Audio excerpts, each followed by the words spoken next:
Group बीचा जो paper आहे पॉलिटीच्या अनुषंगाने तो तुम्हाला खूप सोपा गेलेला असणार आहे. 2 प्रश्न थोडंसं आउट ऑफ वे जाऊन आयोगाने विचारलेत, पहिल्यांदाच विचारलेत. त्याच्यामुळे ते थोडेसे प्रश्न तुम्हाला डिफिकल्ट असू शकतात. पण बाकीच्या संदर्भाच्या दृष्टिकोनातून अत्यंत सोपे प्रश्न आणि वन लाइनर स्वरूपाचे जे प्रश्न आहेत, ते आपल्याला या प्रश्नपत्रिकेमध्ये विचारले गेलेत. आजच्या या व्हिडिओमध्ये आपण संभाव्य उत्तर पाहणार आहोत मित्रांनो पॉलिटीची. आपण रिलायबल स्पर्धा परीक्षा केंद्राअंतर्गत पॉलिटीचे जेवढे आपण संदर्भ घेतलेले आहेत त्या सगळ्यांवर आधारित प्रश्न विचारले गेले. अगदी सोप्या कॅटेगरीतले प्रश्न आहे. तुम्हाला याविषयी मी शेवटी बोलू, आपण यावरती बोलूच या. पण आता आपण पहिल्या क्वेश्चनकडे जातो आहोत मित्रांनो.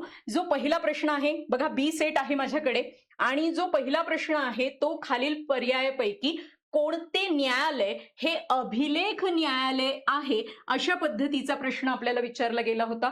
कोणतं न्यायालय हे अभिलेख न्यायालय? आपल्याला माहिती आहे मित्रांनो, सर्वोच्च न्यायालय हे भारतीय राज्यघटनेच्या कलम 129 नुसार अभिलेख न्यायालय आहे आणि त्याच्यामुळे मोस्ट करेक्ट जे आन्सर असणार आहे ते असणार आहे सर्वोच्च न्यायालय. ठीक आहे. त्याच्यानंतर जो दुसरा प्रश्न आपल्याला दिसतो आहे आपल्या या परीक्षेमध्ये विचारला गेलेला पॉलिटी या विषयाच्या संदर्भामध्ये, ग्रामपंचायत पंचायत राज व्यवस्थेवरती बऱ्यापैकी प्रश्न आलेत पण सोप्या कॅटेगरीतले प्रश्न होते. ग्रामपंचायत खालीलपैकी कोणते शुल्क वसूल करू शकते? म्हणजे ग्रामपंचायतीच्या उत्पन्नाच्या साधनांवरती प्रश्न विचारलाय. एमपीएससी मध्ये ग्रामपंचायत आणि जिल्हा परिषद यांच्या उत्पन्नाच्या साधनावर सातत्याने प्रश्न विचारला गेलाय. उत्पन्नाच्या साधनावरती ग्रामपंचायतीच्या संदर्भात प्रश्न विचारला गेलाय मित्रांनो. याचं जे मोस्ट करेक्ट आन्सर आहे ते घरपट्टी. आपल्याला माहिती आहे ग्रामपंचायत, घरपट्टी, पाणीपट्टी, जकात कर अशा पद्धतीची उत्पन्नाची जी साधनं आहेत ती ग्रामपंचायतीकडे जाताना आपल्याला दिसत आहेत. त्याच्यानंतर पुढे जाणार आहोत. जो नेक्स्ट क्वेश्चन आहे तो आहे भारतीय संविधानाच्या 12व्या अनुसूचीमध्ये नगरपालिकांसाठी खालील पैकी कोणते कार्य निश्चित करण्यात आले? आता आपल्याला हे माहिती आहे 11वं परिशिष्ट, 73वी घटना दुरुस्ती 1992-93 जे ग्रामीण स्थानिक स्वराज्य संस्थेशी संबंधित आहे, ज्याच्यामध्ये 29 विषयांचा समावेश होतो आणि 12वं जे परिशिष्ट आहे ते 74व्या घटना दुरुस्ती 1992-93 ने आपल्या राज्यघटनेमध्ये समाविष्ट करण्यात आलं, ज्याच्यामध्ये 18 विषय आहे. आता गेल्या काही वर्षाच्या प्रश्नपत्रिकांमध्ये या विषयांच्या संदर्भात प्रश्न विचारले जातात. यावेळेस 12व्या परिशिष्टावरती हा प्रश्न विचारला गेला मित्रांनो.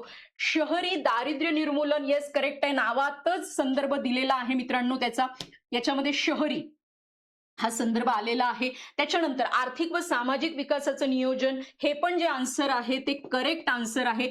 चर्म संस्कारणीचे म्हणजे चर्मोद्योगाच्या कारखान्यांचे नियम, येस त्याच्यामध्ये ना एक घटक समावेश केलाय की दुर्बल घटकांच्या विकासासाठीचं जे काही नियोजन आहे ते आपल्याकडे 12व्या परिशिष्टानुसार केलं जाणार आहे. शहरी स्थानिक स्वराज्य संस्थेकडे ती कामं सोपवली गेलेली आहेत आणि त्यामुळे क हे विधान सुद्धा बरोबर आहे. शहरी वनीकरण हा एक मुद्दा आहे, हे पण विधान आपलं करेक्ट असणार आहे. म्हणजे आपल्याकडे अ ब क ड हे ऑप्शन आपल्यासाठी करेक्ट ऑप्शन आपल्याला दिसत आहे. ठीक आहे. नेक्स्ट क्वेश्चन कडे जाऊयात मित्रांनो. नेक्स्ट क्वेश्चन जो आपल्याला दिसतो आहे तो आहे खालीलपैकी योग्य कथन कथने ओळखा. 54 क्वेश्चन आहे आपल्याकडे. क्वेश्चन पेपर सेट जो आहे तो बी आहे आणि त्याच्यामध्ये 54 नंबरचा क्वेश्चन आहे. खालीलपैकी योग्य कथन ओळखायला सांगितलं गेलेलं आहे. योग्य कथन ओळखायला सांगितल्यावरती आपल्याला 2 जे आहे विधान दिसत आहेत अ आणि ब या फॉर्मॅटमध्ये. संविधानाच्या अनुच्छेद कलम 368 अंतर्गत उद्देश पत्रिकेमध्ये दुरुस्ती करता येते का, हा प्रश्न ऐतिहासिक असा ठरलेला केशवानंद भारती खटला 1973 मध्ये पहिल्यांदा उपस्थित करण्यात आलेला आहे. त्याच्यानंतर सप्टेंबर 2025 पर्यंत 42वी घटना दुरुस्ती कायद्याद्वारे 1976 मध्ये फक्त एकदाच उद्देश पत्रिकेमध्ये दुरुस्ती करण्यात आली. आता हे दोन्ही विधान व्यवस्थित बघा मित्रांनो. आपल्याकडे ना उद्देश पत्रिकेच्या संदर्भामध्ये बेरुबारी खटला जो आहे तो 1960 ला झाला होता, पण त्याच्यामध्ये कलम 368च्या संबंधामध्ये असा कुठलाही प्रश्न आलेला नव्हता. तो जो मुद्दा आहे बेरुबारी खटल्याचा तो इथे लागू होत नाहीये. आपल्याकडे केशवानंद भारती खटला 1973चा, ज्यामध्ये पहिल्यांदा हा प्रश्न त्या खटल्यामध्ये विचारला गेला होता की कलम 368 नुसार उद्देश पत्रिकेमध्ये म्हणजे सरनाम्यामध्ये घटना दुरुस्ती करता येते का. म्हणजे हे जे उत्तर आहे ऑप्शन क्रमांक अ जे आहे ते बरोबर असणार आहे. त्याच्यानंतर सप्टेंबर 2025 पर्यंत एकच घटना दुरुस्ती आपल्या सरनाम्यामध्ये उद्देश पत्रिकेत झालेली मित्रांनो, आणि ती आहे 42 अमेंडमेंट 1976. आतापर्यंत केवळ एकमेव घटना दुरुस्ती उद्देश पत्रिकेत झाली आहे, ज्याच्यानुसार समाजवादी, धर्मनिरपेक्ष, एकात्मता किंवा अखंडता हे 3 शब्द आपल्या प्रस्ताविकेमध्ये म्हणजे उद्देश पत्रिकेत टाकले गेलेले आहे. म्हणजे ऑप्शन नंबर 2 अ आणि ब ही दोन्हीही विधानं आपल्याला बरोबर असलेली दिसतात आहेत. त्याच्यानंतर पुढे जाणार आहोत आपण. पुढे आपल्याला जो प्रश्न दिसतो आहे तो थोडासा कलमांच्या आधारावरती आणि नवीन पद्धतीने विचारला गेलेला प्रश्न आहे. कलमांचा संदर्भ केंद्र राज्य संबंधावरती जाणारा हा प्रश्न आहे, आणि ज्याच्यामध्ये बघा कलम 256 जे दिसतंय आपल्याला ते म्हणजे राज्य आणि केंद्र यांच्या बाबतीतलं दायित्व दिसतं आहे. त्याच्यामध्ये कलम 257 मध्ये काही प्रकरणांमध्ये राज्यांवर केंद्राचे नियंत्रण असा संदर्भ दिसतो आहे. कलम 258A मध्ये आपल्याला केंद्राकडे कार्य सोपवण्याचा राज्यांचा अधिकार दिसतो आहे, आणि ज्याच्यामध्ये कलम 260 मध्ये भारताबाहेरील प्रदेशांच्या संबंधात केंद्राचे अधिकार नमूद करण्यात आले आहे. सेकंड नंबरचं जे ऑप्शन आहे ते आपलं करेक्ट उत्तर असणार आहे. ठीक आहे, चलो नेक्स्ट क्वेश्चन कडे जाणार आहोत आपण. नेक्स्ट क्वेश्चन ज्याच्यामध्ये आपल्याला संदर्भ दिसतो आहे तो म्हणजे बघा 56 क्वेश्चन आहे, जो आपल्या मार्गदर्शक तत्वावरती विचारला गेलेला आहे. आणि खालीलपैकी कोणते जे तत्व आहे भारतीय राज्यघटनेमध्ये राज्य धोरणाच्या मार्गदर्शक तत्वाचा भाग नाही अशा पद्धतीचा संदर्भ विचारलाय. अशा कॅटेगरी मधले प्रश्न आपल्याला मार्गदर्शक तत्वावरती लास्ट क्वेश्चन पेपरमध्ये पण आपल्याला आलेला दिसतो आहे मित्रांनो, कंबाईन ग्रुप बी ग्रुप सीच्या क्वेश्चन पेपरमध्ये आताही तो प्रश्न त्यांनी टाकलेला आहे. बघा वन लाइनर क्वेश्चन आहे, एकच त्याचं उत्तर असणार आहे. सर्वांसाठी रोजगाराच्या तरतुदी, येस करेक्ट आहे, सर्वांसाठी रोजगाराच्या तरतुदी आपल्याकडे सांगितलं गेलं मित्रांनो भारतीय राज्यघटनेच्या भाग 4 मध्ये आर्टिकल 39A मध्ये, म्हणजे 39A मध्ये आपल्याला तो संदर्भ सांगितलाय. स्त्री पुरुषांना समान कामासाठी समान वेतन आपल्याला माहिती आहे. कलम 39D मध्ये आपल्याला त्याचा समावेश होताना दिसतो आहे.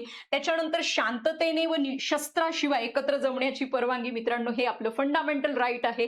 कलम 19(2) मध्ये आपल्याला याचा संदर्भ नमूद आहे. म्हणजे हा मार्गदर्शक तत्वाचा भाग नाहीये, जे आपलं करेक्ट उत्तर असणार आहे. आणि कामगारांसाठी योग्य वेतन आपल्याला आर्टिकल 43 मध्ये कलम 43 मध्ये याचा संदर्भ आपल्याला दिसतो आहे. ठीक आहे, तर 3 नंबरचं उत्तर जे आहे ते आपले करेक्ट उत्तर आहे. अगदी सोप्या कॅटेगरीतला प्रश्न आहे. मार्गदर्शक तत्व आणि मूलभूत हक्क यांना मर्ज करून क्वेश्चन विचारला गेलेला आहे. चलो नेक्स्ट क्वेश्चन कडे आपण जाणार आहोत मित्रांनो. राज्य लोकसेवा आयोगाच्या सदस्यांना काढून टाकता येते. आता असाच प्रश्न आहे ना जुन्या प्रश्नपत्रिकेमध्ये आपल्याला राज्य लोकसेवा आयोगाच्या अध्यक्षांवरती विचारला गेला होता. हा प्रश्न राज्य लोकसेवा आयोगाच्या सदस्यांवरती विचारला गेलेला आहे. काय संदर्भ आहे त्याच्या बाबतीमध्ये आपल्याला माहिती आहे, उत्तर तेच दिलं होतं जे आपल्याला पूर्वी एमपीएससीने विचारलेल्या प्रश्नाचं आपल्याला दिसतं आहे. कारण राज्य लोकसेवा आयोगाच्या अध्यक्ष आणि सदस्यांची नेमणूक जरी राज्यपालांकडून होत असेल तरी पण त्यांच्या बडतर्फीची किंवा त्यांना पदावरून दूर काढण्याची जी चौकशी आहे ती चालतीये मित्रांनो सर्वोच्च न्यायालयामध्ये, आणि त्यानंतर राष्ट्रपती तशा पद्धतीची उद्घोषणा करू शकता आहेत. म्हणजे राष्ट्रपती उद्घोषणा करतात, मात्र त्याच्यामध्ये त्या सदस्यांच्या गैरवर्तनाची अकार्यक्षमतेची चौकशी जी आहे ती सर्वोच्च न्यायालयामध्ये आपल्याला होताना दिसते आहे. ठीक आहे, चलो नेक्स्ट क्वेश्चन कडे आपण जाणार आहोत. भारतीय संविधानाच्या सरनाम्याची सुरुवात आम्ही भारताचे लोक किती वेळा घेतलाय हा प्रश्न आपण खूप वेळा रिपीट आपण याला रिवाइज करताना लक्षात घेतलं होतं. आम्ही भारताचे लोक अशी खालीलपैकी कोणत्या देशाच्या संविधानाच्या सरनाम्यात अशी सुरुवात आढळतीये? ती आहे युनायटेड स्टेट. आपल्याला अमेरिकेच्या राज्यघटनेमध्ये सगळ्यात पहिले प्रस्ताविका आढळतीये मित्रांनो. भारताच्या राज्यघटनेच्या सुरुवातीला जी उद्देश पत्रिका आपल्याला दिसतेय किंवा प्रस्ताविका आपल्याला दिसतेय त्याच्यामध्ये जे सुरुवातीचे शब्द आहे आम्ही भारताचे लोक, भारताचे एक सार्वभौम समाजवादी धर्मनिरपेक्ष लोकशाही गणराज्य, तर आम्ही लोक जे आहे ती संकल्पना आपण घेतली अमेरिकेच्या राज्यघटनेवरून. हा अत्यंत सोप्या कॅटेगरीतला मधला प्रश्न आपल्याला दिसतो आहे. चलो नेक्स्ट क्वेश्चन कडे आपण जाणार आहोत. सरपंच किंवा उपसरपंच यांच्या विरुद्ध अविश्वास ठराव मांडण्यापूर्वी तशा पद्धतीचा 1/3 सभासदांच्या सहीने तशा प्रस्तावाची सूचना कोणाला द्यावी लागते? जर ग्रामपंचायतीचा सरपंच आणि उपसरपंच असेल तर यांच्या बाबतीमध्ये जर अविश्वास ठराव मांडायचा असेल तर 1/3 सदस्यांच्या स्वाक्षरीची जी नोटीस आहे किंवा सहीने तो जो प्रस्ताव आहे त्याची सूचना आहे ती तहसीलदारांना द्यावी लागती आहे. ठीक आहे. त्याच्यानंतर पुढे जाणार आहोत आपण. तो जो पुढचा प्रश्न आहे पुन्हा मार्गदर्शक तत्वांवरती विचारला गेला मित्रांनो. मार्गदर्शक तत्वावरती, सरनाम्यावरती यावेळेस 2 क्वेश्चन्स जे आहेत विचारले गेलेत. जवळपास 4 प्रश्न आपल्याला पंचायत राज व्यवस्थेवरती विचारले गेलेत. आपल्याला ना जवळपास सगळे घटक कव्हर करण्याचा आयोगाचा प्रयत्न आहे, पण तरीही आपल्याला खूप सोपे प्रश्न तुलनेने आपल्याला दिसत आहेत. त्याच्यानंतर पुढे बघा मित्रांनो, राज्य धोरणाच्या मार्गदर्शक तत्वाच्या बाबतीमध्ये आपल्याला योग्य कथन ओळखायला सांगितलं. योग्य कथन किंवा कथने ओळखा असं सांगितलेलं आहे. त्याच्यामध्ये बघा ती गैर न्यायप्रविष्ट आहेत म्हणजे ती न्यायप्रविष्ट नाहीयेत. येस करेक्ट आहे मित्रांनो. योग्य शोधायचे आपल्याला.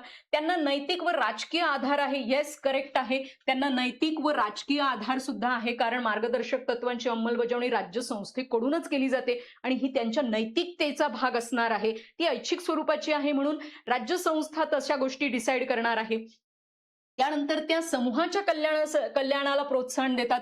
बरोबर आहे. मार्गदर्शक तत्वांचा जो संदर्भ आहे तो समूहाच्या म्हणजे पूर्ण सामाजिक दृष्टिकोनातून आपल्याला तिथे सामाजिक लोकशाही प्रस्थापित करण्याचा जो आहे राज्य संस्थेला त्याच्यासाठी प्रोत्साहन देत आहेत. त्यांच्या अंमलबजावणीसाठी कायदे आवश्यक आहेत. येस, राज्य संस्था त्यावरती कायद्याचं बंधन जे आहे ते टाकू शकते आहे. आपल्याकडे अ, ब, क, ड असे जे काही उत्तर आहे ते त्याचं मोस्ट करेक्ट उत्तर असणार आहे.